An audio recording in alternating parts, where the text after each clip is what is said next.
Apenas para completar o vídeo anterior, o que muda é a interpretação. Sim, se eu entendo que eventualmente em algum momento a interpretação do processo, do argumento processual lançado contra a minha pessoa, seria feito de uma maneira menos negativista, a ponto de apenas gerar uma interpretação neutra, ou mesmo que ele fosse usado de maneira um pouco mais violenta. Se for muito violenta, eu não vou dizer, mas sim, se for usado de uma maneira um pouco violenta ou de uma maneira neutra e mansa, e isso não vai gerar, ou há a possibilidade de que a interpretação da questão de doença não seja algo que vire um escândalo, sim, eu admito que eu poderia estar errado até nesse argumento, porque não seria algo normal. Mesmo a questão da descredibilidade, se o argumento do processo for usado de uma maneira neutra, ainda assim, o fato de haver, se isso gera descredibilização, isso pode ser um escândalo se for algo grave, depende de como as pessoas vão interpretar isso.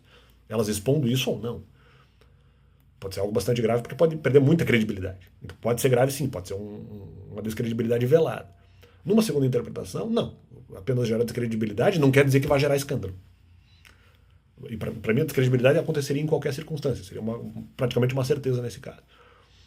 A terceira possibilidade é que sim, eu acho que esse é o argumento mais verdadeiro, é que esse argumento, o argumento do processo seria usado, em algum momento eu não pensei isso, mas o argumento do processo seria usado de uma maneira mais negativa, a ponto de que as pessoas também seriam influenciadas por isso, interpretariam também de maneira negativa, a ponto de usar a própria doença para me atacar, vamos dizer, se eventualmente tivesse.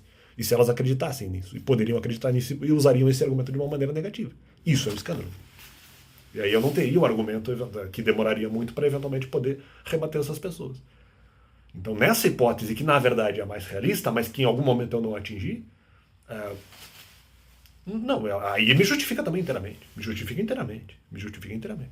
E aqui independeria da minha obediência, né? Não seria muito a questão da minha obediência. Teria o nível de obediência das pessoas, que poderia não ser alto. Nem que a minha obediência fosse alta, não ia acelerar necessariamente a obtenção dessa resposta. Que poderia me justificar, enfim, né? Isso poderia não acontecer. Então, como há uma probabilidade de longa duração, ou até média duração, mas média duração para durante a pandemia, um argumento pré-pandêmico para durante a pandemia, não, me justifica inteiramente. Depende de como você interpreta a questão processual. Em algum momento eu achei, aí tá, justamente, porque eu entendi que poderia não haver escândalo. Só que essa não é a única interpretação, né? E se acontecesse, como eu falei, de haver apenas uma descredibilidade e não escândalo, eu admito que eu poderia estar errado. Mas essa não é a única interpretação.